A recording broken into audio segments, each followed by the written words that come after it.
الو. كل سنة وحضرتك بصحة وسعادة يا مجيد بيه. عقبال 100 سنة. الله يخليك يا ناصر، متشكر يا حبيبي. والله يا فندم لنا اني متأكد ان اولاد سعادتك بيحتفلوا بحضرتك دلوقتي.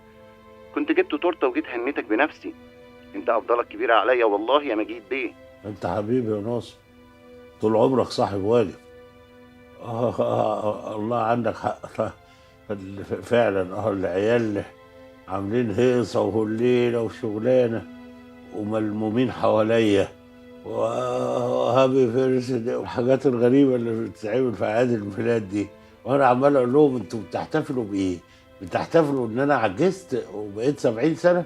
بس مفيش فايدة، عايزين يحتفلوا. عموما يا ناصر، هكلمك تجيني عشان أطمن على أحوال المدرسة. في انتظارك يا فندم. تحياتي وكل سنة وانت طيب. وأنت طيب يا حبيبي. في رعاية الله يا ناصر، مع السلامة. مع ألف سلامة.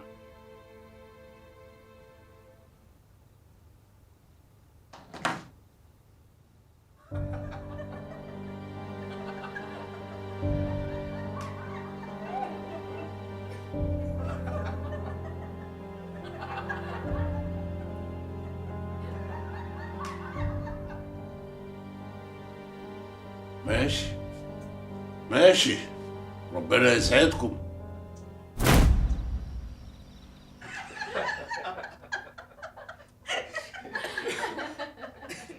طيب، انا شايف ان اللعب في الضلمه احلى بكتير. انا شايفكم سيلويت اهو. ايه رايك يا سياده؟ نبدل الفرق، انا واخويا وانتي واخوك، ايه رايك؟ لا استني بس يا هاجر لما نشوف موضوع الضلمه ده. طارق، هو ده عمومي ولا الكارت خلص ولا ايه؟ حبيبتي الكارت خلص انا عارف.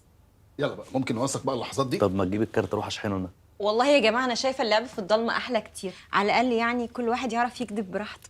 لا يا هاجر، بابا لسه صاحي، اكيد مش هنسيبه طول الوقت ده في الضلمه يعني. يو يا سياده، انا مش عايزاكي تشيلي هم مع انكل مجيد خالص.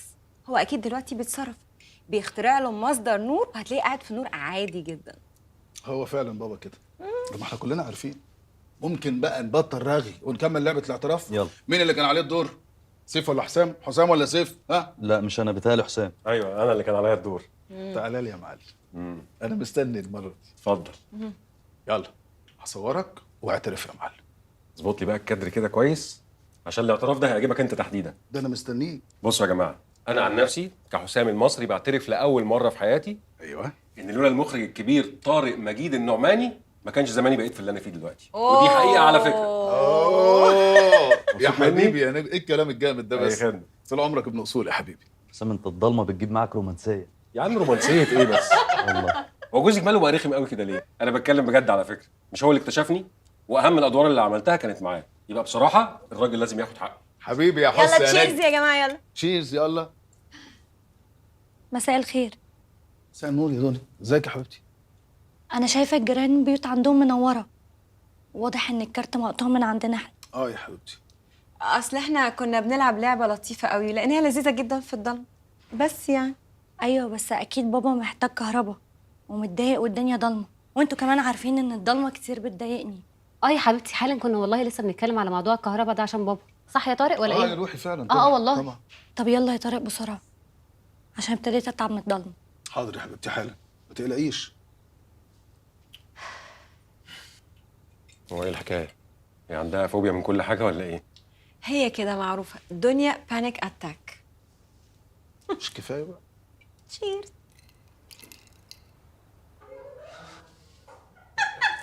اقسم بالله جوزك ده عايز ضرب النار. قال له انا بنضرب.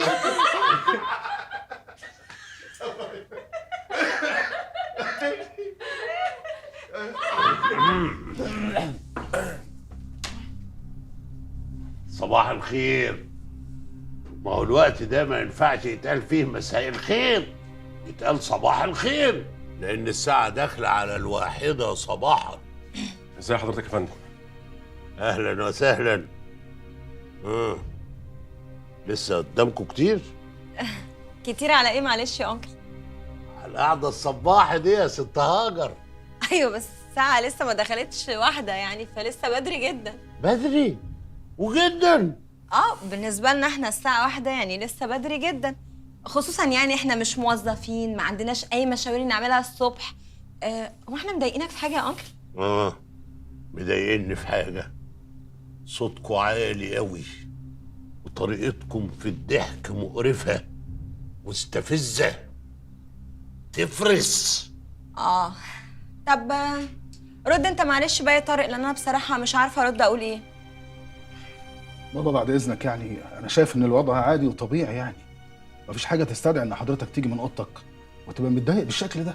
لا، وضعكم ده مش طبيعي ومش عادي، وطريقتكم في الضحك دي مش طبيعي ومش عادي، ولبسكم مش عادي ولا طبيعي، وضحككم مش عادي ولا طبيعي، ووجود الشخص ده هنا في التوقيت ده مش طبيعي ومش عادي. الطبيعي والعادي إن البيوت ليها حرمة، البيوت للسكن والسترة، مش للضحك بالشكل السخيف ده والمسخرة وقلة الأدب. وبعدين ايه الكوبايات اللي قدامكم دي؟ عصير يا بابا، عصير تفاح. عصير تفاح يا بابا. طب هات لي كوبايه كده اشوفها. لا كده تو ماتش يا طارق، انا مش هستحمل الوضع ده، انا طالعه اوضتي. وانا كمان مضطر استاذن بعد اذنكم. كلام متزعلش.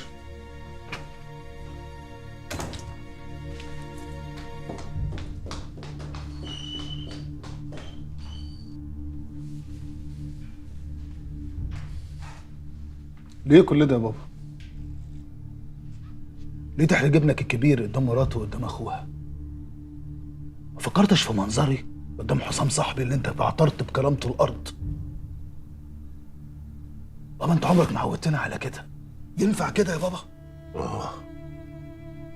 هينفع يا طارق. انا مجيد النعماني ورب الاجيال يحصل كده في بيتي؟ لا، بيتي ما يحصلش فيه غلط ولا حرام. وقسما عظما يا طارق، لو أدركت في أي وقت إن في خمرة دخلت بيتي هيتحرم عليك وعلى اخواتك، ومش هيبقى بيتكم، وهتخرجوا منه مش هترجعوه أبدا طول ما أنا على وش الدنيا. فاهم ولا مش فاهم؟ حق عليا يا بابا، انا اسف، حق عليا، سامحني سامحني، حق عليا.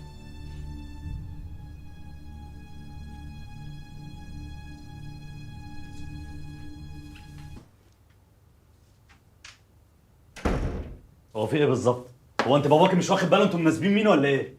لو مش واخد باله عارفين انتوا مناسبين ولاد الشامي، يسأل مين سيف الشامي وهاجر الشامي. طيب ممكن ما تكبرش الموضوع؟ وبعدين احنا فعلا كان صوتنا عالي. وايه يعني صوتنا عالي؟ واحنا نتوشوش ولا ايه؟ والصبح تفهمين اللي عمله ده ما ينفعش، وان ده مش بيته لوحده، هو باسمه بس احنا عايشين معاه فيه، يعني لينا حقوق زينا زيه. طيب اهدى بس عشان خاطري، اهدى اهدى بس. وبعدين مش كفايه الجنينه اللي عارفين نعمل فيها بارتي ولا نجيب صحابنا ولا نعمل اي حاجه واحنا في السجن؟ طيب عشان خاطري اهدى، ما تضايقش نفسك، وانا والله هتكلم معاه. الموضوع بقى يقرف. انا عايز انام، اغير وتفضلي تعالي اعملي لي مساج. والله ولا عملتها حلو ولا نيله، ده انا معاملها امبارح معامله العبيد. احسن، بس صدق انا بحب البت السياده دي، كده بتسمع الكلام ومطيعه، بس هي يعني محتاجه تنشف شويه. مش لازم كل شويه حد يسخنها، لازم يعرفوا ان اللي حصل امبارح ده ما يتكررش. يتصرفوا معاه بقى هو متضايق من حسام امبارح؟ ماشي، احنا نجيب له كمان 3 4 اصحاب مع حسام، يلا. ومتضايق من لبسي؟ ماشي، هلبس له اللي انقح منه، يوريني بقى يعمل ايه. لما يا بت مش عايزين نزودها، متنسيش في الاخر طارق وسياده برضه بيحب ابوه. ما يحبوه يا اخويا، احنا قلنا له حاجه؟ براحته، بس يرحمونا من غلاسته علينا شويه. ايوه بس يعني في الاول وفي الاخر برضه ما ينفعش نزودها عشان نفضل احنا مصدر السعاده اللي في حياته، فاهماني؟ طب ما احنا كده فعلا، ما انت شايف اهو عايش معايا بقاله 2 سنين في منتهى السعاده، مش مصدق نفسه. وانت كمان مراتك نفس الشيء. بس لازم يعرفوا بقى عشان الحياة تستمر بسعادة وهنا وتبقى بمبي، لازم يبقى في شوية عقد. يعني زي بقى ما روقنا حلو زعلنا وحش. طيب بالنسبه بقى لموضوع التمثيل، مش هتتكلمي مع جوزك؟ جرى ايه يا سيف؟ ارحمني بقى، ما انت جربت وكسفتنا. طب في ايه يعني؟ ما يقف جنبي ويدعمني وايه، ما طب ما واقف جنب حسام، انا اولى على فكره. لا والله، ايش جاب لي جاب بقى؟ حسام دارس وبيمثل، ايه علاقتك بالموضوع؟ انا ايه علاقتي بالموضوع؟ انا بحب الموضوع وعارف ان انا ابقى جامد فيه. انا هروح الجيم اعمل فورمه النهارده. لا مش فاهم حاجه، انا مخطط لنفسي. انا خدت بالي. انا ما يرضيكيش يعني برضه اخوكي تبقى مراته يعني معروفه والناس بتوقفها وبتاع، وانا واقف جنبها نكره كده؟ بقول لك ايه، مش وقته الكلام ده. طارق داخل على السياده وبيتكلموا، دول ما يتسابوش لوحدهم، فاهم؟ عشان اللوكلوك الكتير والودوده لازم تبقى فوق راسهم. خش لهم يلا بسرعه.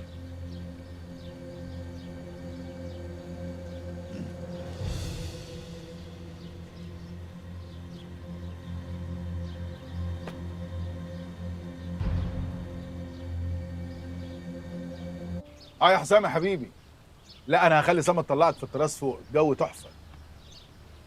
ماشي، يلا كمل قهوتك وانا نازلها. باي يا حبيبي، باي. ده ايه اللي جايبه بدري ده؟ كان بينا ميعاد هنتكلم في الكاست وانا نسيته خالص، هنزل له بقى. لا لا، اوعى تتكلموا في القصه لغايه اما اجي. انا هغير هدومي بسرعه، لازم احضر القعده دي. اصل في ممثلات معينين كده مش عاوزاهم يكونوا موجودين. ماشي يا روحي. طيب وانا كمان لازم اقوم عشان الحق اجهز، عشان انا عندي هوا النهارده، لازم اقوم اجهز بسرعه. ماشي يا حبيبتي. بقول لك يا طارق، صحيح ايه يا حبيبي؟ اخبار الفيلم ايه؟ اقعد بس، انا عايز ايه بس؟ اخبار الفيلم الجديد ايه؟ لسه شغال على السيناريو مع المؤلف. مفيش بقى دور حلو لاخوك كده؟ تاني يا سيف، احنا مش اتفقنا ان موضوع التمثيل ده مالكش فيه؟ تقف جنبي يا طارق، هو في ايه؟ بعدين يا عم ده انا هروح الجيم واعمل فورمه، انا هتشوف انا هعمل ايه؟ اوريك صوره 100 ممثل ما كانش ليهم فيها وبقى نجوم. طيب خلينا متفقين، لو اشتغلت معايا في اي شغل ليا مش هيبقى الفيلم اللي جاي ده. الفيلم اللي جاي ده هيبقى نقله في السينما، ماشي؟ فمش هبوظه بايدي بقى، سامحني. بالعكس، المفروض تديني دور في الفيلم ده لانه فيلم مهم جدا عشان ابان بسرعه واتفرج عليا. بس انا هجهز وهترمي في الجيم 24 ساعه. يا ابني جيم ايه بس؟ جيم ايه وعضلات ايه؟ انت فاهم التمثيل غلط، وانت داخل خناقه. التمثيل مش نفخه عضلات، افهم. طارق انت شكلك مش متابع. طارق اوريك كل صور النجوم دلوقتي الفورمه بتاعتهم عامله ازاي والسكس باكس. انا برضه اللي مش متابع. ايه الحلاوه الشياكه دي يا سوس؟ انت القمر يا جوجو، تلمستك. انت عارفه كويس يا سياده ان انا بحبك وبعتبرك زي اختي، مش كده؟ اه اكيد. هو في ايه؟ لا لا يا سياده، سيف متضايق جدا من اللي حصل امبارح، وانت لازم يكون ليكي موقف. طب وانا هعمل ايه؟ يعني انت عارفه ان بابا كبر، والناس الكبيره دي بيبقى صعب قوي عليهم انك تقولي لهم هعملوا كذا ولا ما تعملوش كذا. فايه بقى؟ تخسري جوزك؟ لا اكيد، احنا بس ايه اللي هيوصلنا لكده؟ لا انت اكيد بتهزري يا سياده، بتهزري. محدش يا حبيبتي يقبل باللي حصل امبارح ده، محدش هيقبل بيه خالص. انت لازم تتكلمي مع باباكي، تفهميه ان هو كده بيخرب عليكي حياتك. ايوه يا هاجر، مش معقول يعني ان ابقى حاسه ان مهدده لمجرد ان ابويا قال كلمتين مش عاجبين سيف. ولا هاجر، مش عاجبين سيف ومش عاجبيني. بصي يا سياده، يمكن انت وسيف ما كملتوش تقريبا سنه جواز، فيمكن ما تكونيش عارفه شخصيه سيف كويس. انا وسيف اهم حاجه عندنا كرامتنا، ابونا ربنا على كده، فما نجيش دلوقتي ونتهزق على اخر الزمن. اتصرفي يا حبيبتي وشوفي حل. حاضر.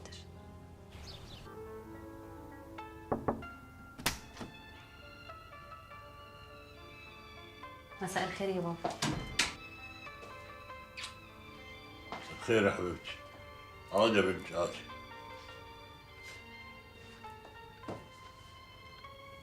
انا شفت البرنامج بتاعك النهارده. والله طب كويس. وعجبت حضرتك بقى؟ بصراحة لا، حسيت انك مش مركزة خالص. ما دي حقيقة. وحضرتك عارف سبب عدم تركيزي ايه؟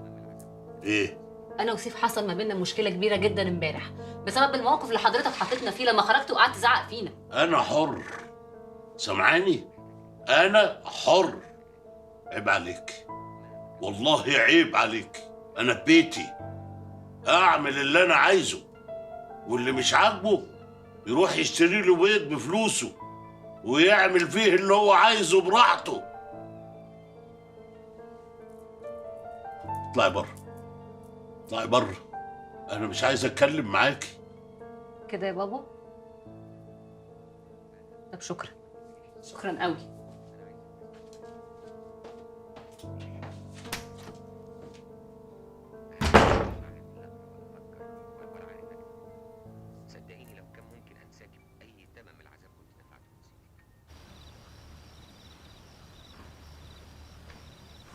شكله هزقها. شكلها كده فعلا. احسن، اما نشوف. خليه يفتح بقه المره الجايه وانا همرمط بكرامته الارض. مش هسيبك من الكلام ده كله. بصراحه انت النهارده قمرايه. لا والله. يعني الممثله اللي اسمها هايدي ثابت مش بتعجبك اكتر؟ انت بتقولي ايه؟ انا مفيش حد يعجبني غير هاجر الشامي. هاجر وبس.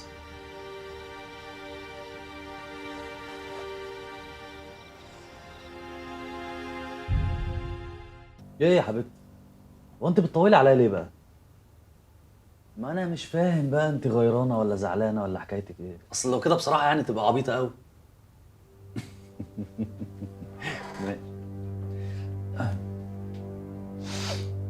انت معاك تليفون؟ لا لا. بس انا سامعاك بتتكلم في التليفون. لا انا كنت بسمع فويس نوت. ازاي يعني؟ هو ايه اللي ازاي؟ انا كنت باعت لحد فويس نوت فبسمعها. تمام. بس انا برضو سامعه صوتك انت، مش سامعه صوت خارج من التليفون يعني. هو انت في ايه؟ هو انت يعني بتداري على الحاجات البايخه اللي بتحصل معايا مش كده؟ طيب بص انا هقول لك على حاجه، انا مش الراجل ده خالص. لو فاكره بقى ان دي طريقتك وهتدخلي عليا باي حوارات عشان تغلوشي على مواضيع تانية، يبقى انت ما تعرفينيش ولا فاهماني هو مين اللي بيغلوش على مين؟ انا سامعاك بوداني. انت ليه بتخبي؟ بخبي ايه؟ انت بقى ناوي على هبل النهارده صح؟ طيب مع نفسك بقى.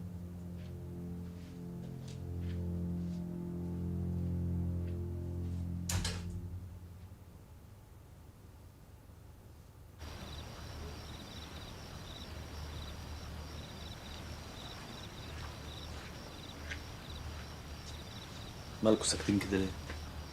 لا عادي يا حبيبي، مفيش حاجه. امال ايناس وكريم فين؟ مش جايين النهارده. شاكين ان الناس عندها كورونا. بقول لكم ايه؟ القعده بصراحه كده شكلها هتبوخ. انا اقوم اروح ونبقى نتكلم ماشي؟ ماشي يا معلم، براحتك. يلا هاف ا نايس تايم. باي يا حبيبي. باي.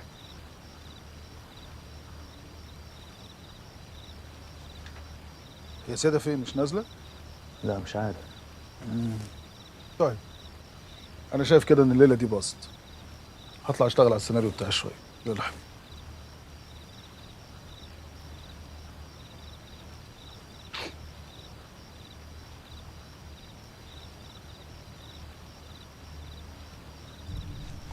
ايه اللي حصل مع سيادة؟ عادي شدينا. ليه؟ لا مش حوار يعني عادي. لا يا بابا، مفيش حاجه تحصل في الفيلا دي انا ما اعرفهاش. لخص، قولي ايه اللي حصل. فشتني بكلم واحده في التليفون بس انا انكرت، يعني قلت لها كنت بسمع فويس نوت. ايه يعني كنتوا بتقولوا حاجه بلس 18 ولا ايه؟ مش لا خالص، دماغي بتاعت زمان فاكراها. يبقى ما كنتش تنكر عادي ولا تكذب. عودها ان انت بتكلم بنات عادي جدا از فريند. ما تكذبش غير لما تكون متاكد فعلا انك مش هتتكشف. اوعى تبان للحظه انك ضعيف. طول الوقت لازم تبان انك قوي. فاهم ولا لا؟ فاهم. طب انا عايزك في حاجه تانية بقى خالص، سيبك من سياده دلوقتي. حوار الفيلم بتاع جوزك ده لازم تخلصيه لي. مش مهم بقى موهوب مش موهوب، محدش ليه دعوه. المهم ان انا همثل يعني همثل. سيبك من الموضوع ده، انا هخلصه. المهم انا عايزاك تعرف لي من سياده عملت ايه مع ابوها. ضروري. فاهم؟ فاهم.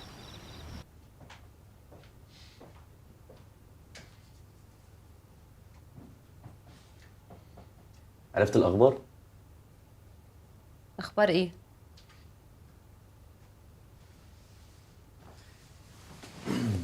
عايز اسالك سؤال. اسم سيف الشامي ده جامد ولا عادي؟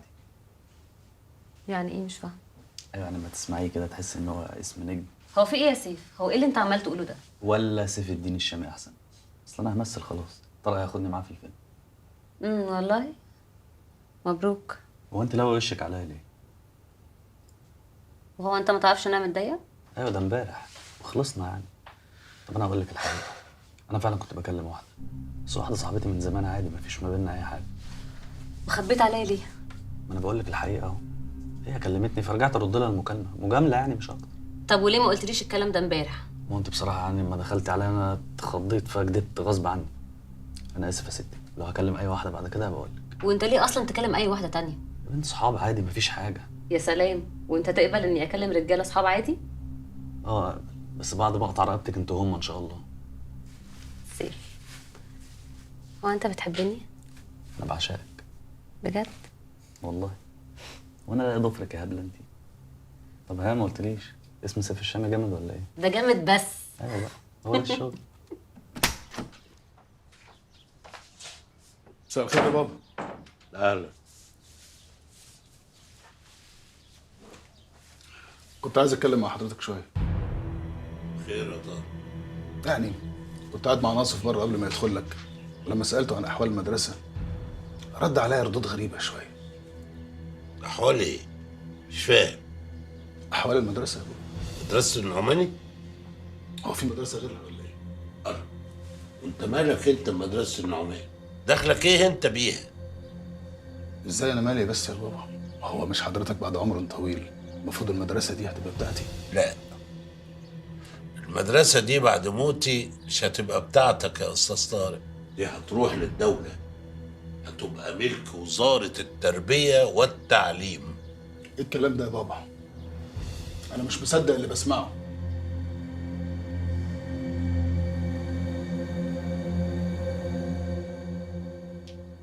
انت بتعملي ايه؟ ايه اللي بعمل ايه دي؟ مش شايفاني بعمل ايه؟ شايفاكي واقفه بتتصنطي على بابا. لا بقول لك ايه، فكك مني، انا اكيد مش بعمل كده. من واقفه هنا بتعملي ايه؟ انت هتحققي معايا؟ انا مش بحقق معاكي بس بحاول افهم. انت بتعلي صوتك ليه؟ ها؟ تعالي نتكلم بره، اطلعي قدامي. وشي هنا، اقفي هنا اهو. اسمعي ما اقولك، دي اخر مره تساليني عن اي تصرفات انا بعملها ولا اي حاجه انا بعملها، كانك لا شايفاها ولا تتكلمي فيها، فاهمه ولا لا؟ وحتى لو انت بتعمليه ده غلط؟ برافو عليكي، برافو يا حبيبتي، هو ده اللي انا اقصده بالظبط. حتى لو اللي انا بعمله ده غلط، انت مش من حقك اصلا تحاسبيني. وانت اللي من حقك تتصنطي على بابا؟ قلت لك ما كنتش بتصنط. انت هبله يا بت ولا حماره ولا ايه؟ بقول لك ايه يا هاجر، لما تيجي تتكلمي معايا كلمي معايا كويس لو سمحت. يا حبيبتي ما ده اللي ناقص. دنيا هانم هتعلمني انا اتكلم ازاي واللي ينفع واللي ما ينفعش. يا بنتي انت اللي زيك يحبس نفسه في الاوضه عشان ما يعملش التصرفات الهباب دي. ايوه اعملي الشويتين دول يا اختي، خلاص حفظناهم.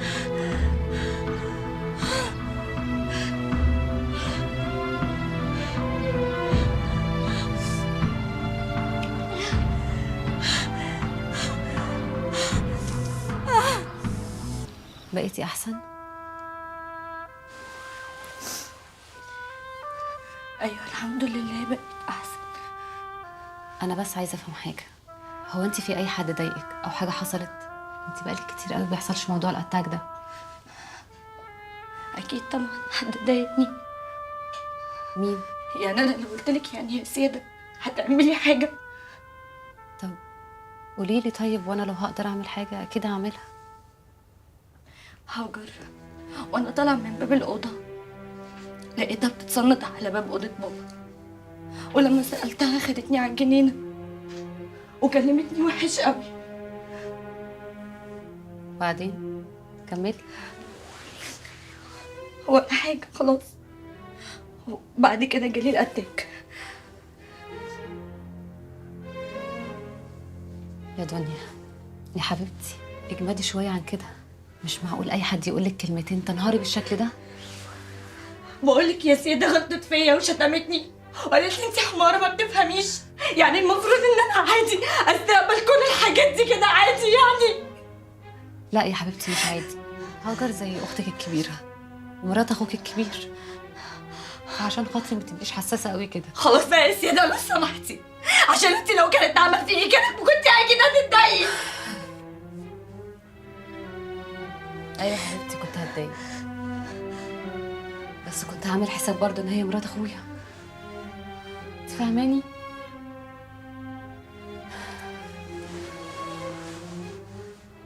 عرفتي ليه ما كنتش عايزه اقول؟ مفيش داعي اصلا من الكلام، مفيش داعي.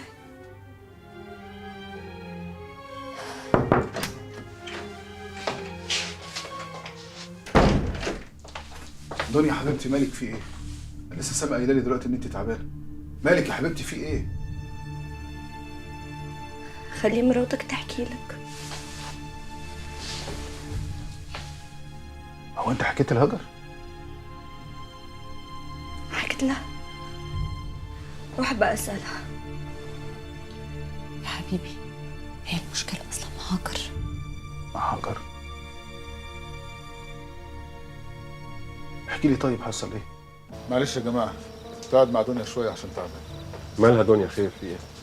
بانيك اتاك، تخصص، ما انا قايله لك قبل كده. مش كفايه بقى؟ طيب يا جماعه انا مضطر استاذن عشان حاسس اني تعبان شويه. ايه يا ابني فجاه كده؟ انا مش عارف، حاسس ان انا عندي مغص جامد قوي. اكلت حاجه كده مش كويسه تقريبا. كنت عايز اتكلم معاك في كام حاجه كده قبل قعده المنتج بكره عشان نكون خلصنا كل التفاصيل. ما تقلقش يا طارق، اجي لك بكره بدري شويه. ماشي يا معلم براحتك بس ما تاخرش. تصبحوا على خير. وانت من اهل.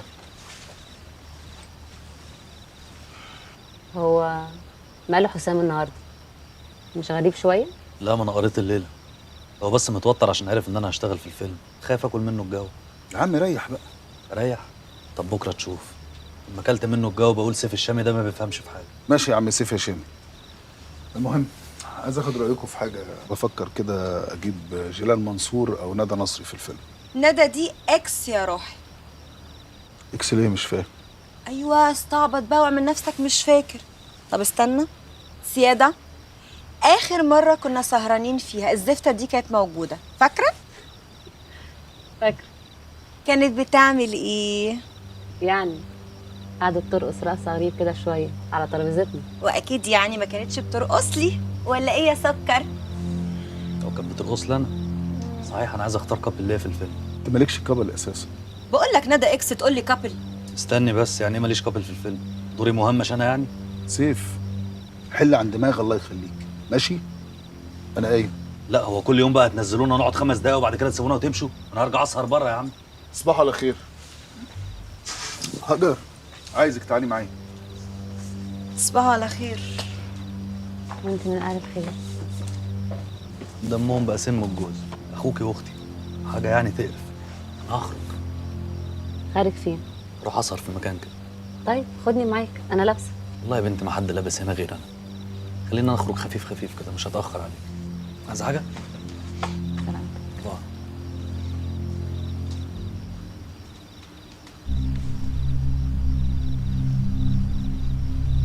مدام سيادة.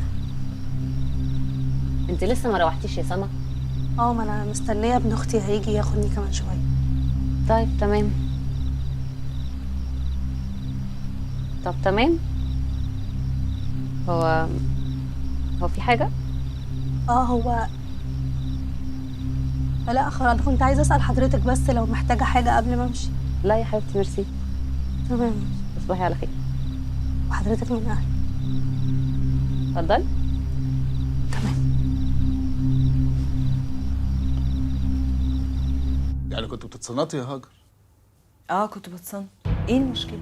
لا طبعا مشكله يا حبيبتي. ايه الكلام اللي انت بتقوليه ده؟ هو انا لولا ان انا كنت بتصنت كنت قدرت اعرف اللي حصل ده كله؟ ما انا سألك الصبح، حسستني بقى ان انت ما اتكلمتش في الموضوع خالص. لاني بعتبر ان احنا ما اتكلمناش اصلا.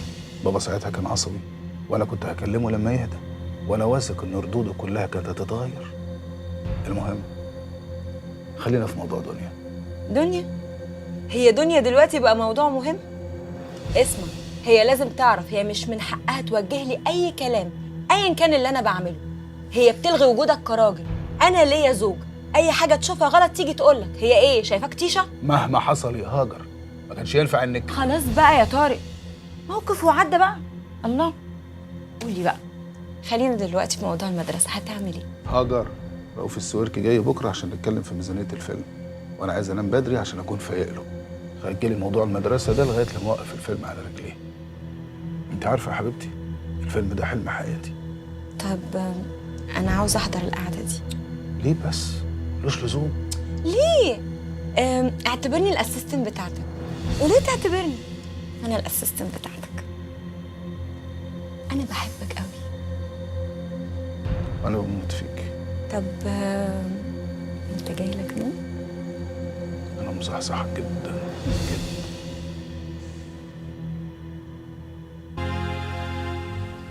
صباح الخير.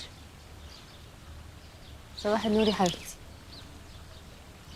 عامله ايه النهارده؟ لا الحمد لله احسن. طيب الحمد لله.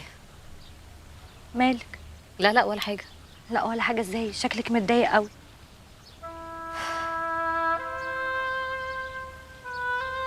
انا فعلا محتاجه اتكلم.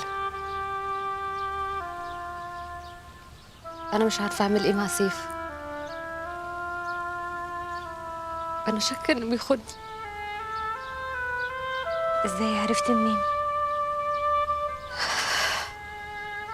مواقف كتير، اخرهم امبارح لما نزل يسهر لوحده، والنهارده وانا بعلق هدوم لقيت عليها مكياج.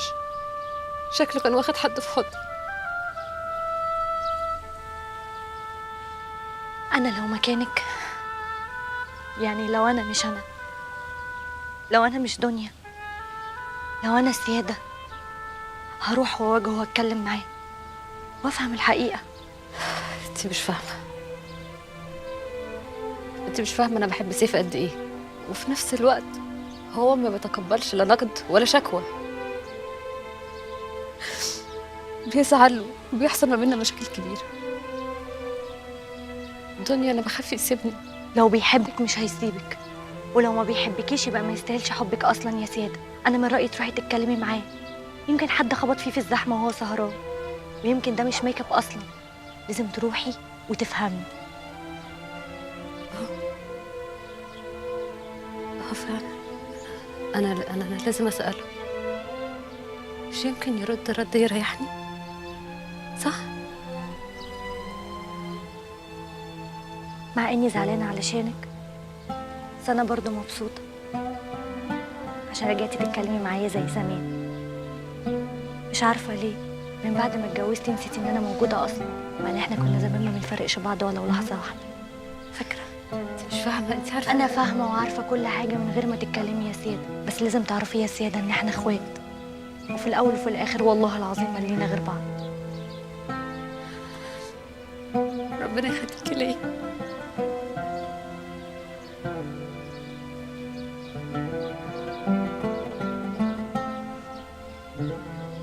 انا برضو عايز افهم، هي المشكله فيا انا ولا في ايه بالظبط؟ هي يا معلم اللي أنت بتقوله ده بس. هو الموضوع مش متظبط من كذا ناحية، غير إن ميزانية الفيلم كبيرة زي ما إحنا عارفين، فمش أي منتج يعني هيتحمس ليها. وانت شايف إيه يا طارق يعني؟ مش عارف يا حسام، مش عارف. مش عارف يا حسام، مش عارف. والله حاجه تضحك. مش فاهم قصدك إيه يعني. بعدين بقى. بص يا طارق، بما ان المشروع لسه هولد، انا بقول امشي دلوقتي واسيبك انت تفكر براحتك، ولو حابب تجيب اي حد اسمه اهم مني انا ما عنديش مشكله على فكره. ايه اللي انت بتقوله ده يا حسام؟ ما حدش هيعمل فيلم غيرك، وعلى ما انا فاهمه يعني انتوا بانين الفيلم سوا. يا هاجر انا مش مهم، المهم الفيلم يتعمل. الفيلم هيتعمل وبيك كمان. يا ريت طارق يكون رايه كده هو كمان. طبعا طبعا يا معلم، امال ايه. تمام.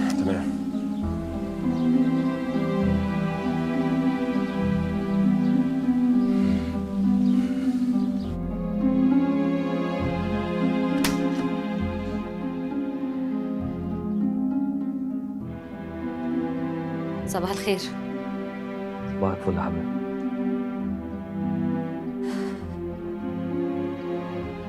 ايه عملت ايه امبارح؟ عملت ايه في ايه؟ رحت فين؟ قلت لك ايه حصل؟ ما انا عارفه. قصدي يعني شفت حد، قابلت حد، شفت بنات مثلا. هو ايه التحقيق اللي على الصبح ده؟ بعدين مالك بقيتي بومه كده ليه؟ بومه؟ اه بومه. انا لسه ما فوقتش وانت الهوايه وشك على الصبح دخلت تسالني شفت مين ورحت فين وقابلت مين. هو في ايه بالظبط؟ في انك بتخوني يا سيف، في ان هدومك كلها عليها مكياج، وانا عايزه اعرف دلوقتي حالا كنت مع مين امبارح ومين اللي كنت مخانق حسن. هو انت بتعلي صوتك عليا؟ ها؟ طب انا هربيك يا سيادة عشان تعرفي تحققي معايا ازاي. لا يا سيف ما تعملش كده لو سمحت. انت ايه اللي دخلك هنا؟ اطلعي بره. انا بتصرخ طبيعي هتخض عليك. واحد بيتكلم مع مراته بره. بس دنيا مفيش حاجه، اخرجي. مفيش حاجه ازاي؟ انا سمعت كل حاجه. قالت لك مفيش حاجه وخلصنا. اطلعي بره عشان ما تزعليش مني. بره. خلاص يلا ما تنحليش. بره. وانت ارتحت دلوقتي؟ مبسوطه؟ بس العيب مش عليك، العيب عليا انا. انا اللي عديت لك حاجات ما كانش ينفع اعديها، بس ده مش هيحصل تاني يا حبيبي.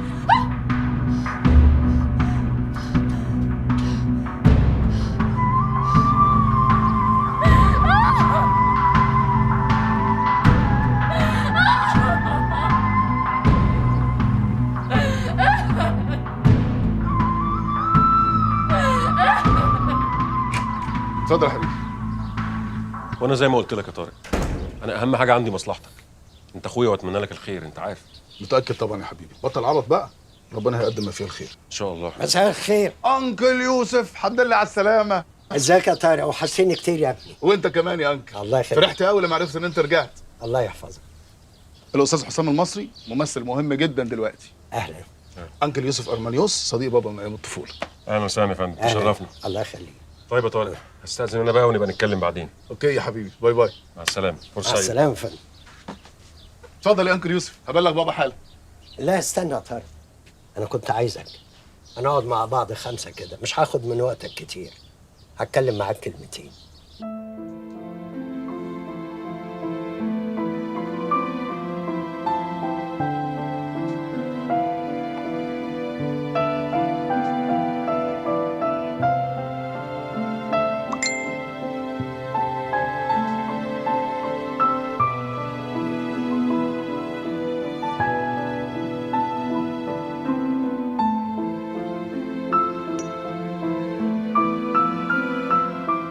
يمكن أنا مش متعودة أعمل كده،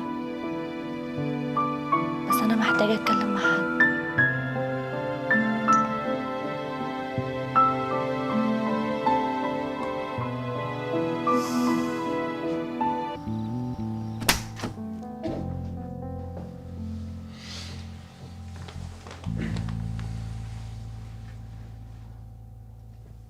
انا اسف سيد، انا بحبك قوي والله. انت ما تعرفيش انت عندي ايه. بعدين ازاي تشك فيا اصلا؟ حاولت تلاقي حد خبط فيا ولا حاجه وقعت على الجبل. انا اللي كان هيجنني ان انت ازاي تشك فيا اصلا. يا سلام، يعني انا مش بومه؟ انت بومه، انت قمر. انا اللي بومه. انا اسف والله، مش هقول لك كده تاني. انا قلت انك هتطلقني. طلعك ازاي يعني؟ دي حاجه عمرها ما هتحصل ولا ينفع تيجي في دماغي حد. يا حبيبي يا سيف، انا بحبك بشكل مش طبيعي. انت والله ما فاهم حاجه. انت بقيت اهم شخص في حياتي، عشان خاطري ما تقساش عليا تاني والنبي. حاضر والله. حقك عليا، انا اسف. بحبك. انا كمان بموت فيك.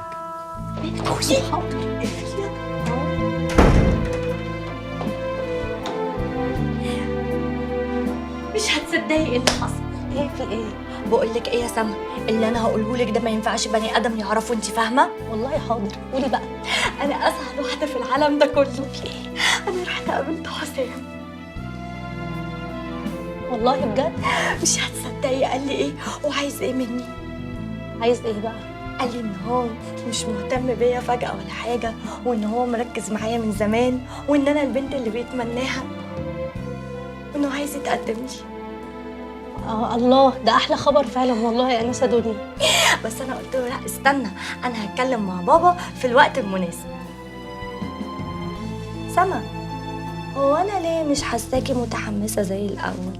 انا لا لا خالص والله يا انسه دنيا، انا بس افتكرت ان انا لازم اعمل العشاء لمجيد بيه، لكن يعني انا طبعا مبسوطه عشانك قوي والله. الحمد لله. ربنا يخليك لينا يا بابا وما يحرمناش منك، وانا اوعدك ان شاء الله هعمل اقصى ما عندي عشان نعوضك عن اللي فات كله. مساعد مواد. اقعدي ادخل.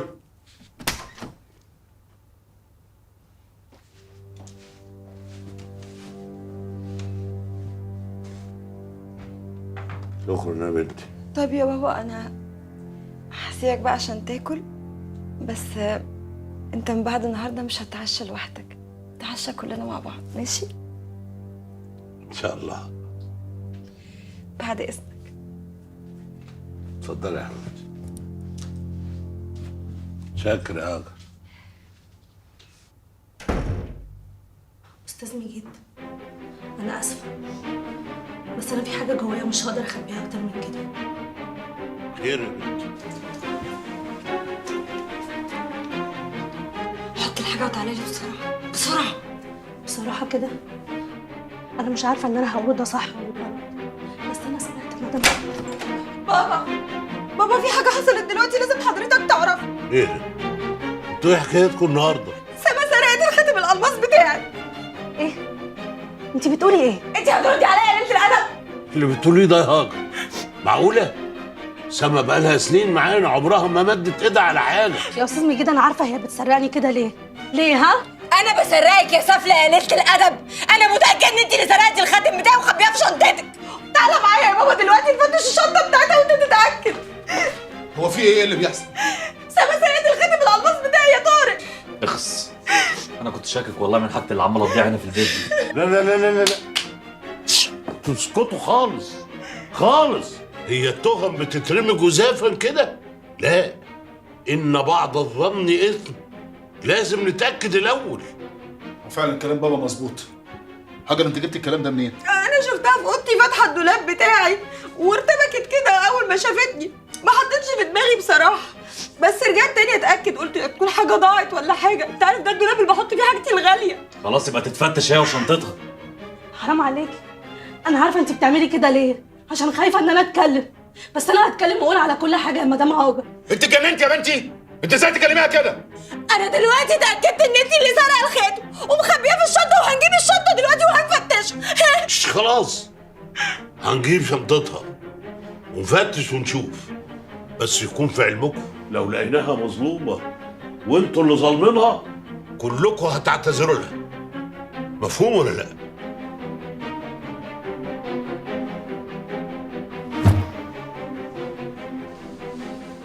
يا استاذ مجيد قبل ما تفتح الشنطه عايزك تبقى متاكد انك لو لقيت الخاتم جواها هتبقى هي اللي حطاها.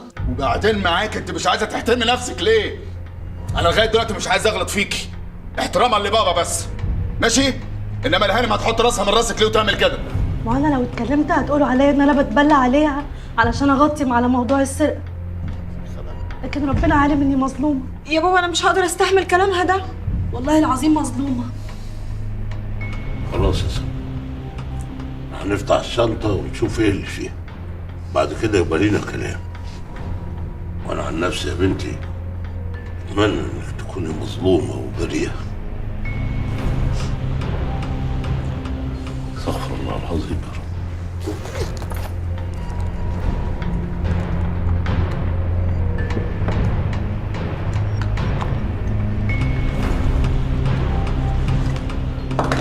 الخاتم بتاعي اهو يا بابا، اهو اهو. ساعد بابا كمان. ايه؟ يا انسه دنيا والله العظيم مظلومه. الخاتم هي اللي حطها زي ما انت قلتي. الساعه بتاعتي بتعمل ايه هنا يا سلمى؟ بتعمل ايه؟ احنا نبلغ البوليس يجي يتصرف معاها. خساره يا سلمى، خساره. هي بنت كده ده انا طول عمري بعاملك اكنك بنت من بناتي، وعمري ما اتاخرت عنك في حاجه. ليه تعملي كده؟ ليه؟ والله العظيم مظلومه يا مجيد بيه. والله اعلم بقى سرقت ايه تاني. ما هو عشان كده بقول نبلغ البوليس. خلاص بقى يا سيف. وانا رايي من راي سيف، لازم نبلغ البوليس. الله اعلم سرقه ايه مننا تاني، ما ياما حاجات اختفت مننا ومش عارفين راحت فين لغايه دلوقتي. خلاص، أنا مش عايز اسمع كلمه من اي حد. يلا يا سما، يلا خدي حاجتك توكلي على الله من هنا، ما ترجعيش هنا تاني. بقيت حسابك انا هبقى ابعتهولك. يلا وكتر الف خيرك على كده، بس انا عايزك تراجع نفسك. حرام اخرته وحشه قوي قوي. يلا يا بنت، يلا سيبوها تمشي بسلام.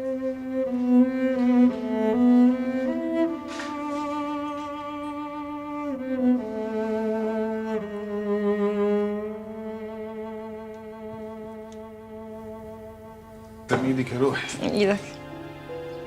الكفته دي انت اللي عاملاها صح؟ هو باين ولا ايه؟ يا بابا اتفضل الغدا جاهز. يا حبيبي. الله، بسم الله ما شاء الله، الله اكبر. ده ايه اللمه الحلوه دي؟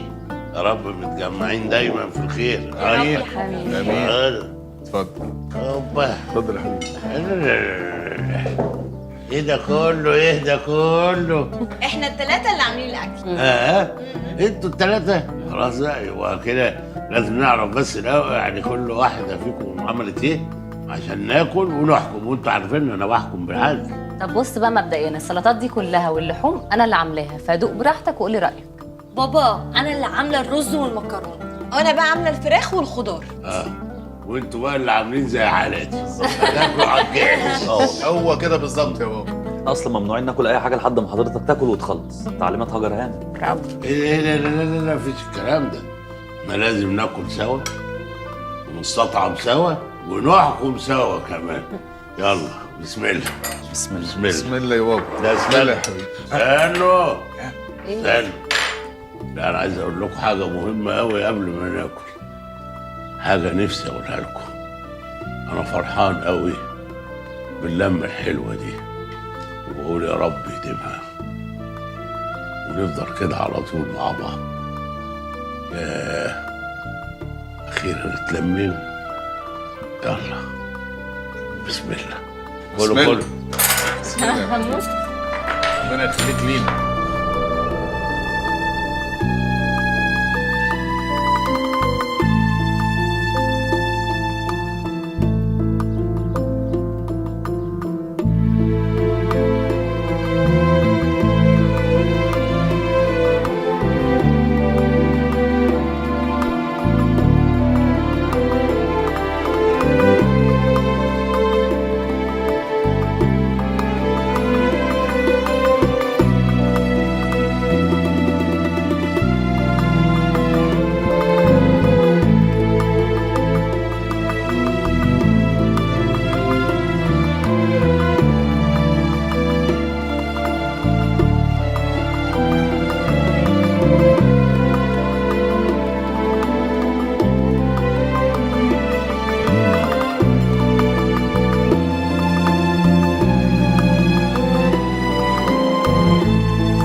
تسلم ايدك يا روحي. ايدك. الكفته دي انت اللي عاملاها صح؟ هو باين ولا ايه؟ باين. يا بابا اتفضل الغدا جاهز. يا حبيبي. الله، بسم الله ما شاء الله، الله اكبر. ده ايه اللمه الحلوه دي؟ يا رب متجمعين دايما في الخير. امين يا حبيبي. امين. اتفضل. اوبا، اتفضل يا حبيبي. ايه ده كله؟ ايه ده كله؟ احنا الثلاثه اللي عاملين الاكل. انتوا الثلاثه؟ خلاص بقى، يبقى كده لازم نعرف بس الاول يعني كل واحده فيكم عملت ايه عشان ناكل ونحكم، وانتوا عارفين ان انا بحكم بالعدل. طب بص بقى، مبدئيا السلطات دي كلها واللحوم انا اللي عاملاها، فدوق براحتك وقولي رايك. بابا انا اللي عامله الرز والمكرونه، وانا بقى عامله الفراخ والخضار. وانتوا بقى اللي عاملين زي حالاتي هتاكلوا على الجاهز. هو كده بالظبط يا بابا. اصلا ممنوعين ناكل اي حاجه لحد ما حضرتك تاكل وتخلص. تعليمات هاجر هانم. برافو. ايه لا لا لا لا مفيش الكلام ده. احنا لازم ناكل سوا ونستطعم سوا ونحكم سوا كمان. يلا بسم الله. بسم الله. بسم الله. بسم الله يا بابا. ده بسم الله يا حبيبي. استنوا ايه؟ استنوا. لا انا عايز اقول لكم حاجه مهمه قوي قبل ما ناكل. حاجه نفسي اقولها لكم. انا فرحان قوي باللمه الحلوه دي، وبقول يا رب يديمها ونفضل كده على طول مع بعض. ياه اخيرا اتلمينا. يلا بسم الله. بسم كله الله. كله. بسم الله. هموت. ربنا يخليك لينا.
صباح الخير يا حبيبي.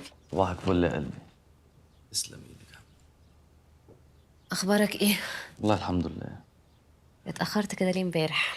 امبارح كان عندي مقابلات كتير قوي، بحاول ادخل يعني في كام مشروع جديد كده، ربنا يكرم ان شاء الله. ربنا يوفقك ان شاء الله. يا رب يا حبيبتي. انت عارفه يا سيدة انا نفسي في ايه؟ نفسي استقر ماديا عشان نخلف وانا مطمن. مش عايز اجيب قمر صغير منك كده وابقى مش متاكد ان انا عايشه العيشه اللي انا بتمناها. يا ريت يا ريت يا سيف توافق على الموضوع ده. انت لا يمكن تتخيل قد ايه نفسي في بيبي منك، ونفسي ابقى ام.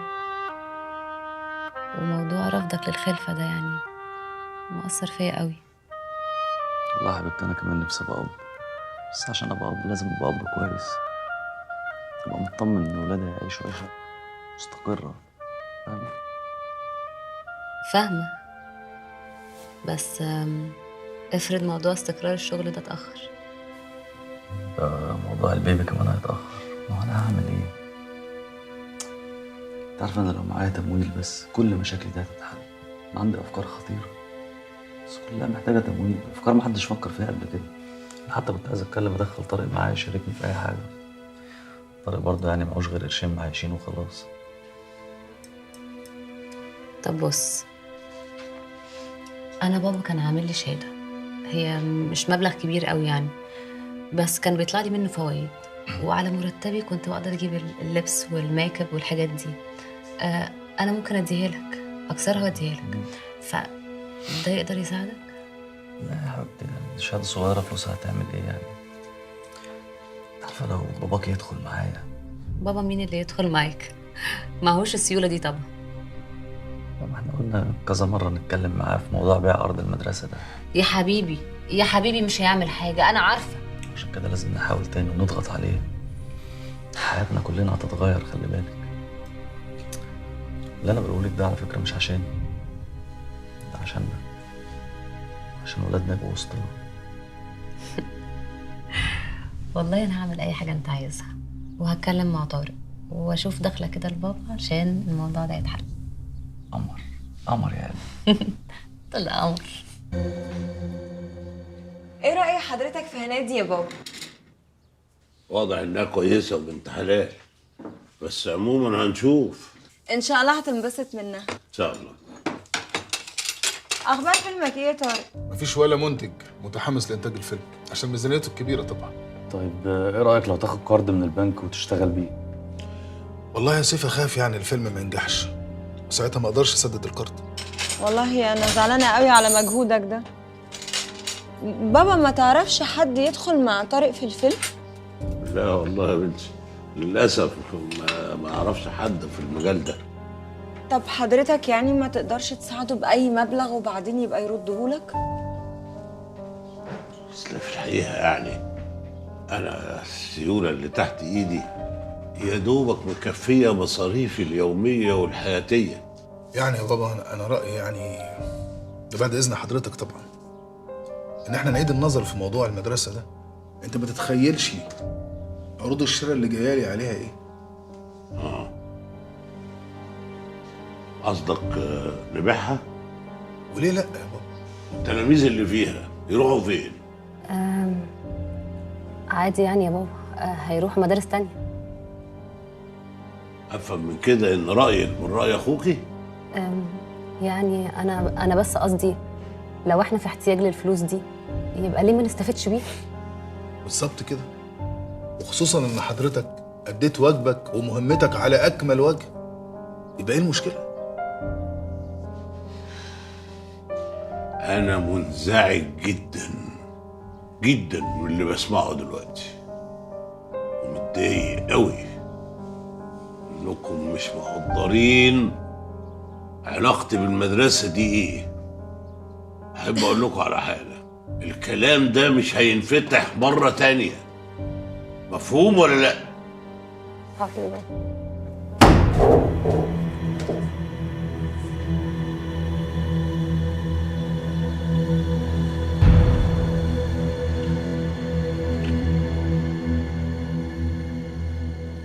إيه رأيكم؟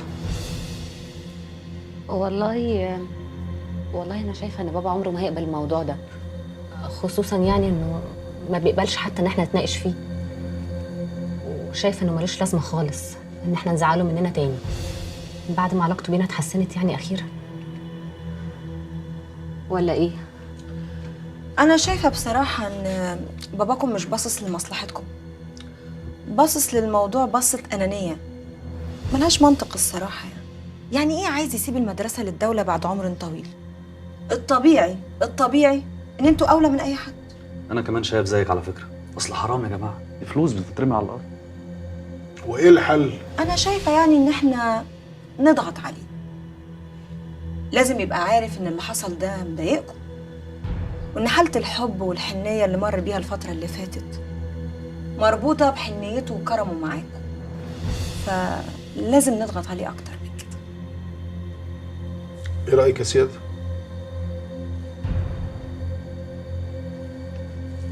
انت رايك ايه؟ لا والله انتوا بتتعازموا؟ انا يا جماعه لو ده ابويا هفضل اضغط عليه وازن لحد ما اخد حقي، بعد كده ابقى طبطب وادلع براحتي، بس وانا دافيان.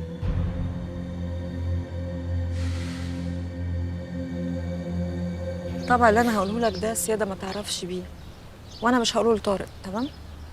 ده اللي هيجيب من الاخر. امسك. ده ايه ده؟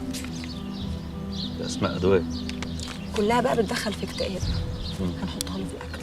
حلو التفكير اللي بره الصندوق ده. عيب عليك. المهم جبت لي السيم كارد؟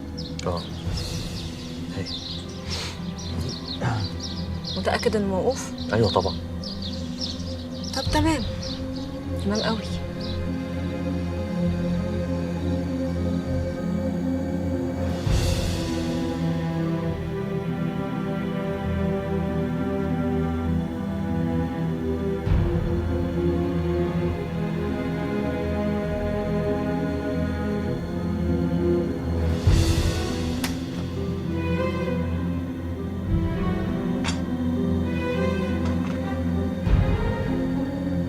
غريبة، هي الموبايلات فيها حاجة؟ معرفش والله يا فندم. بس التليفون ده مش فاهم ايه اللي جرى. لا بيتصل بحد ولا بيستقبل بايه، ولا انا مش فاهم حاجه. ايه ده؟ ده عاش حضرتك. انا هتعشى مع الولاد برضه. قالوا هيتعشوا في اوضهم. هم قالوا كده؟ ماشي خلاص روح امشي.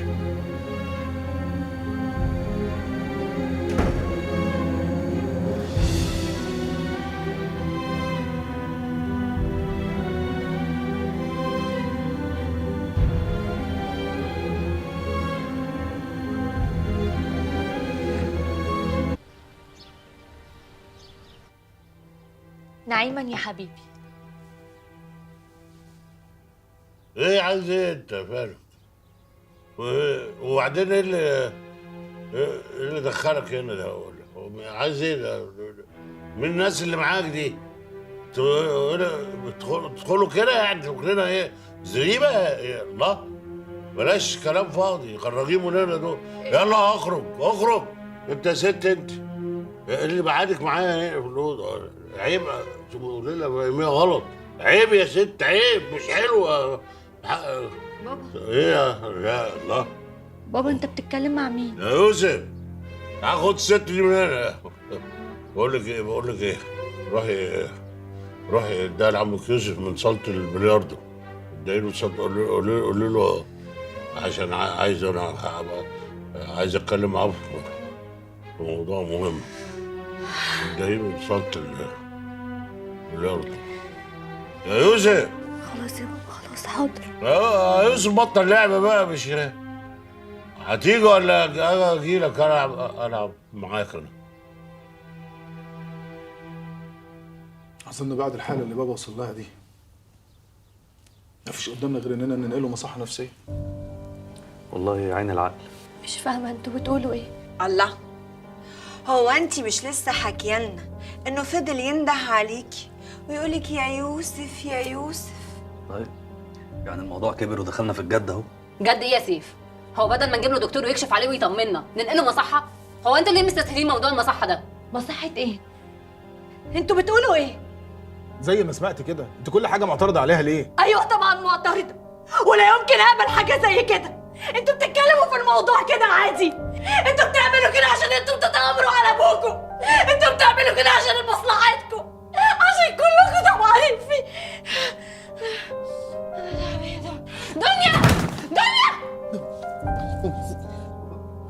دنيا الحاله اللي بابا وصل لها دي مفيش قدامنا غير اننا ننقله مصحه نفسيه. والله عين العقل. مش فاهمه انتوا بتقولوا ايه؟ الله، هو انت مش لسه حكيالنا انه فضل ينده عليكي ويقولك يا يوسف يا يوسف؟ طيب يعني الموضوع كبر ودخلنا في الجد اهو. جد ايه يا سيف؟ هو بدل ما نجيب له دكتور ويكشف عليه ويطمنا ننقله مصحه؟ هو انتوا ليه مستسهلين موضوع المصحه ده؟ مصحه ايه؟ انتوا بتقولوا ايه؟ زي ما سمعت كده، انت كل حاجه معترضه عليها ليه؟ ايوه طبعا معترضه، ولا يمكن اقبل حاجه زي كده. انتوا بتتكلموا في الموضوع كده عادي. انتوا بتعملوا كده عشان انتوا بتتآمروا على ابوكم. انتوا بتعملوا كده عشان مصلحتكم، عشان كلكم طمعانين فيه.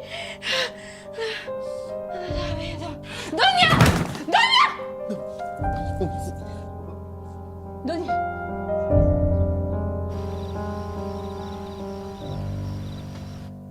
عامله ايه؟ تعبانه قوي. هو احنا هنسكت؟ انا مش عايزه بابا يروح المستشفى يا سيد، مش عايزه والنبي مش عايزه. يعني هو انا اللي عايزه؟ اللي بيحصل اكبر مني ومنك،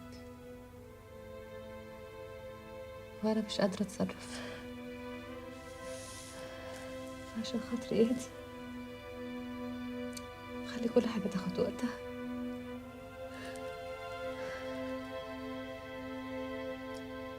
ايه مالك؟ خايف يكون غلط يا هاجر. ده علشان الشغل اللي اختك عملته، فحاسس طبعا ان ضميرك بيأنبك، مش كده؟ لا يا حبيبي، انت صح جدا. ابوك محتاج رعايه ولازم يتعالج، وهي فرصه كويسه. نصلح الغلط اللي كان هيوقعنا فيه. احنا كده هنكسب قضية الحجر وهنبيع المدرسة، تعمل فيلم بتاعك ونأمن حياتنا. أنا عايزاك تكون مطمن خالص، أنت صح جدا.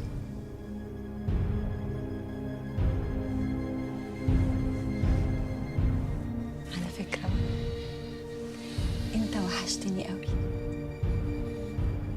معلش يا هاجر سيبيني دلوقتي عشان مصدع شويه.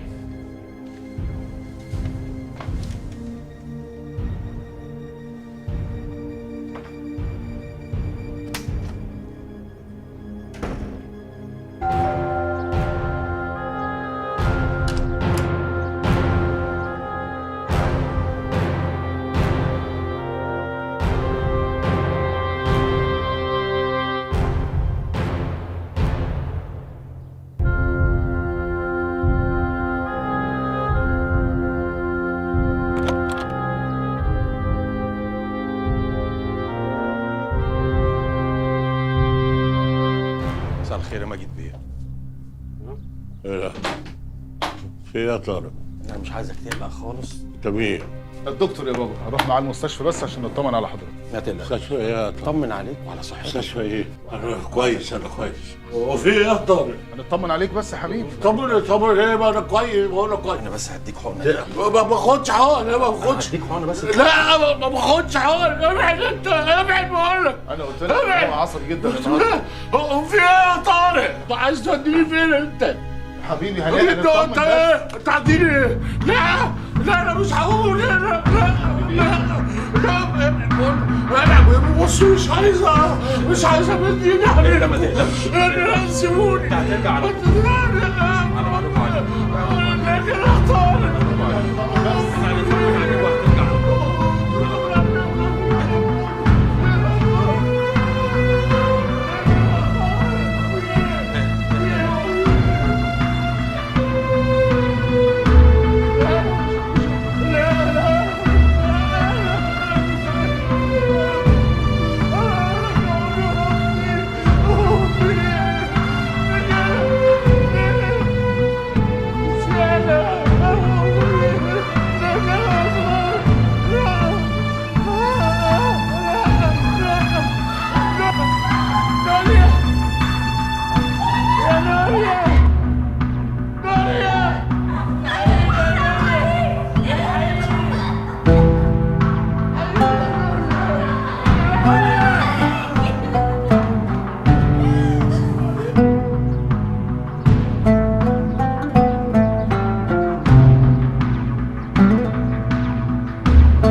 لازم الكل يبقى فاهم ان اللي عملناه مع بابا ده مش غلط، بالعكس ده هو ده الصح ليه ولينا.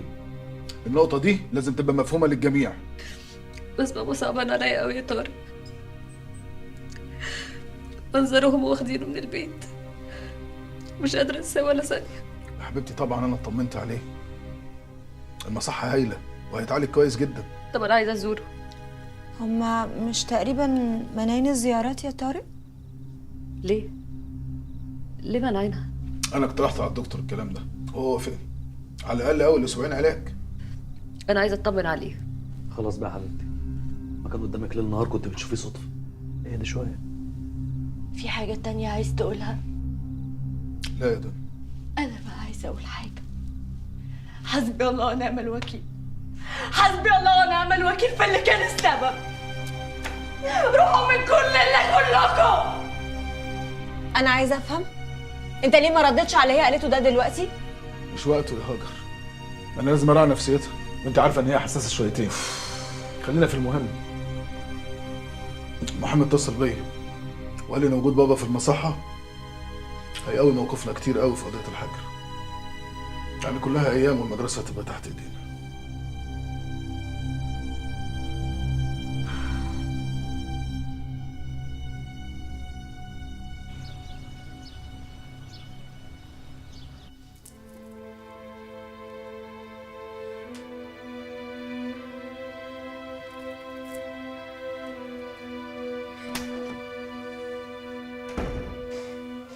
اللي احنا عملنا في بابا ده يا سيادة، ازاي نسيبهم يعملوا كده فيه؟ ردي عليا.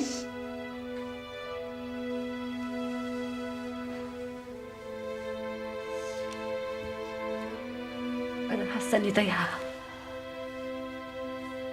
ومش عارفه افكر ومش عارفه اعمل ايه، وحاسه اني هتجنن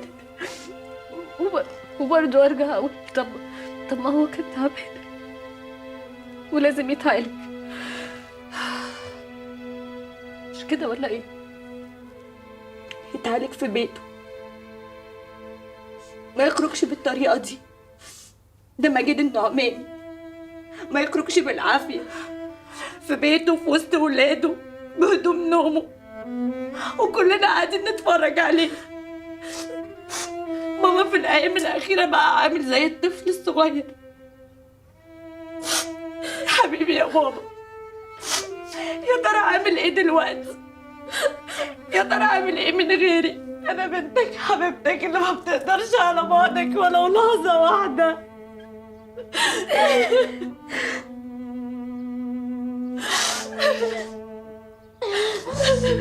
هو في ايه يا عم حجاج؟ هو انا كل شويه حد هيكلمني في نفس الحوار؟ ما خلصنا بقى يا عم، صباح الفل. مشروعه اتأجل عادي، الفيلم اتأجل، ايه اللي فيها؟ فيلم ايه اللي اتأجل يا سيف؟ طب اقفل حجاج، هكلمك تاني. اقفل يا تيتو حبيبي. فيلم ايه اللي اتأجل يا سيف؟ لا ده انا كنت بهزي مع حجاج كده في حوار. حجاج مين ده اللي هتكلموا عن الفيلم؟ واحد صاحبي. طيب انت مش عايز تقول لي فيلم ايه؟ انا اقول لك. انت بتتكلم عن الفيلم بتاعي يا سيف مش كده؟ اه يا عم بتكلم على الفيلم بتاعك. وبعدين مالك سخنان كده ليه؟ ده انت زي ما تكون داخل تتخانق. لا ده انا مش زيي، انا داخل اتخانق فعلا يا سيف. في يا طارق، هو ايه اللي حصل لكل ده يعني؟ انا مش عارف اخوك ماله بصراحه. البيه استخدم مكتب واحد صاحبه وطبع ابلكيشنز واعلن ان في اوديشنز للفيلم بتاعي واختبارات ممثلين. حصل ولا لا يا معلم؟ حصل. ودي فيها ايه؟ ده انا كنت بجمع لك ارشيف فيه شويه وجوه جديده عشان تختار ما بينهم. فيها حاجه دي يا سياده؟ ما اعرفش، يمكن كان لازم تقول له قبلها. ده اولا، مع انك عارف ان اولا دي انا ما كنتش هوافق عليها خالص. ثانيا يا بيه، وده الاهم يا هاني، البيه ده خلوا خلال اسبوع 1000 واحد عايزين يمثلوا. كل واحد سحب ابلكيشن ب 100 جنيه. وفي الاخر الفيلم بتاع طارق النعماني مش هيتعمل. فالناس تفتكر كلها ان طارق النعماني نصاب. انت عملت كده بجد؟ لا هو انا مش مصدق الاوفر اللي انا بسمعه. يا راجل يعني انا عايز اساعدك، جاي انت زعلان وفي الاخر عايز تطلعني نصاب؟ وبعدين الناس اللي دفعت دي عارفه كويس قوي ان احنا ممكن في الاخر ما نختارهمش. يعني انا ما نصبتش على حد. انت عارف كويس جدا ان اللي عملته ده اسمه سرقه ونصب. واخر مره يا سيف تستخدم اسمي او حتى تقرب منه، وده اخر تحذير ليك. ماشي؟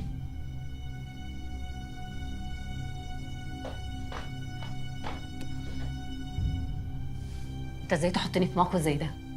ازاي تتصرف بالشكل ده؟ هو ده اللي ربنا قدرك عليه؟ بدل ما تزعقي في اخوكي وتقولي له عيب تكلم جوزي بالمنظر ده، بتعومي على عمه. بص يا سيف، انت كان المفروض اقسم بالله كلمه كمان وهتبقي طالق. انت فاهمه ولا لا؟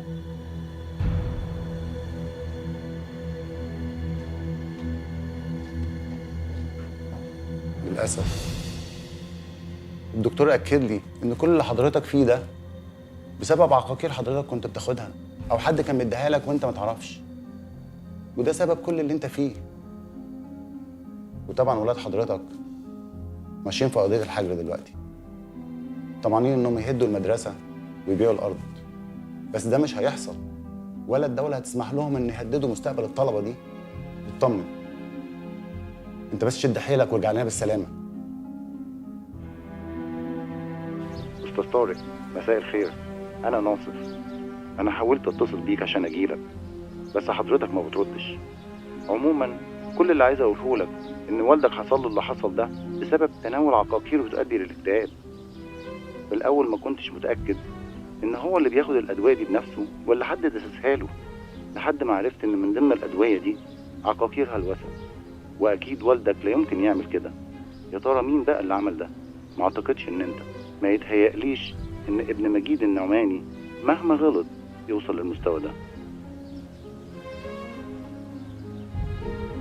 مين اللي ممكن يكون عمل كده؟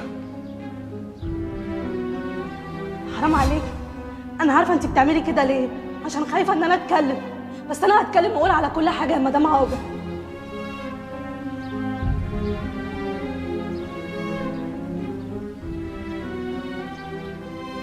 ايوه يا سما، الحمد لله. انا عايزك تجيلي ضروري.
ادخلي اللي كرمك، ادخلي العراق.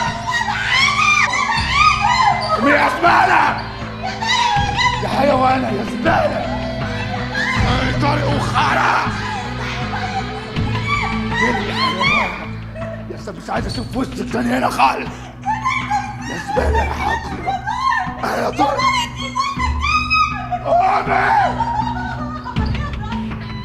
ادخلي طارق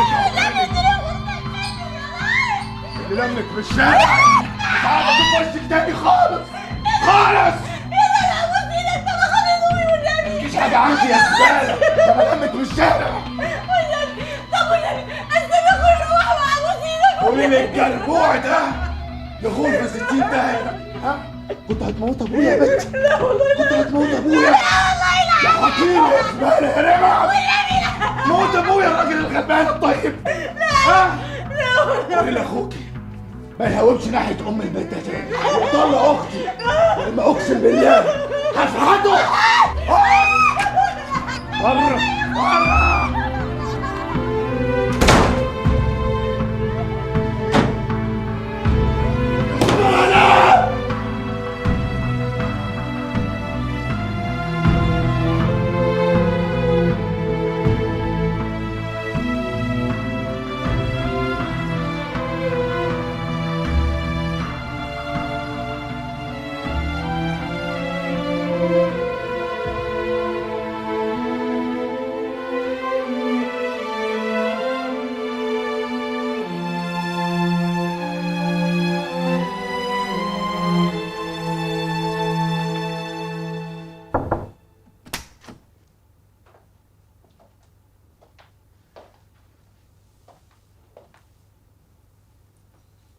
عامل ايه يا حبيبي دلوقتي؟ انت اللي عامله ايه يا حبيبتي؟ مرتاح، بس يا رب يطلق على طول. هيطلق. الاشكال الزباله اللي زي دي لما المصلحه بتبوظ بيطلق. ولو حب يضايقنا انا بعرف اتعامل كويس مع الاشكال دي، متقلقيش. طارق، طب انت كده مرتاح؟ لا مش مرتاح طبعا. مش عشان الكلاب دي اللي ملهاش اي قيمه، لكن عشان بابا اللي مش هيرتاح الا لما يرجع وسطينا تاني هنا. طب ما نروح له. هو ده اللي هيحصل. انا لسه قافل مع الدكتور دلوقتي وبلغته بالكلام ده، قال لك جهزه وان شاء الله هنرجع بيه.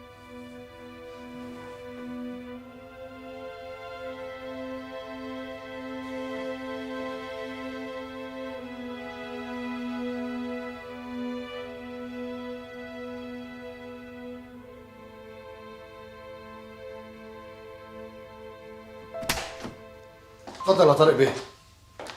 بابا بابا بابا بابا بص لي يا بابا، انا دنيا. بابا حبيبي حقك على راسي. ما بيردش عليا ليه؟ بابا بابا حبيبي انا مش عارفنا. هو مش عارفهم يا دكتور؟ مش قلت لك مش هيقدر يفتكركم؟ هو مش عارفنا ليه؟ على حد علمي الحالة النفسية اللي وصل ليها كنتوا انتوا السبب فيها، فبالتالي عقله بقى رافض كل الناس اللي اذته، فمش قادر يفتكركم.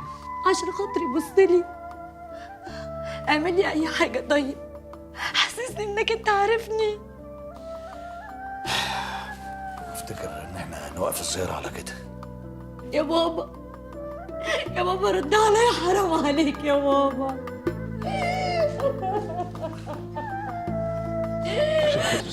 لا انا مش همشي من هنا، مش انتوا، انا مش هسيبه. يا جماعة من فضلكم نوقف الزيارة، من فضلكم. يا بابا رد عليا والنبي يا بابا. يا تعالي بقى، تعالي استني بره، استني بره. معلش تعالي يلا.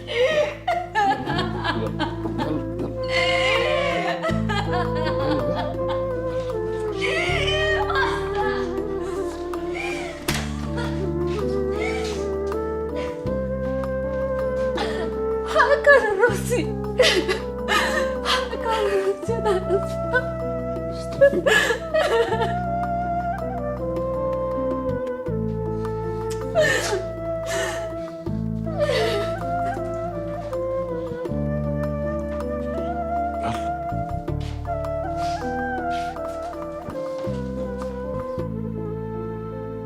أنا حاسة إنه كان سامع وكان حاسس كل حاجة أنا بقولها. أنت حسيتي كده يا دنيا؟ حسيت بكده، عشان كده ما كنتش عايزة أمشي، كنت عايزة أفضل قاعدة معاه. أنا أكتر حاجة نفسي فيها من الدنيا دلوقتي إن بابا يرجع، أعيش العمر كله تحت رجليه. يا ريت. أنا آسف، أنا السبب في كل الغلط اللي حصل في البيت ده.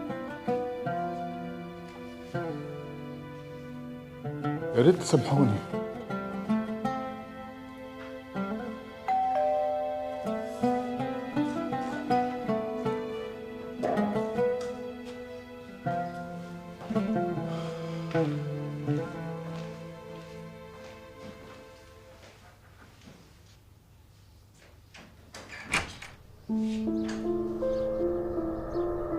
وحضرتك عايز تعمل معاهم كده ليه يا استاذ مجيد؟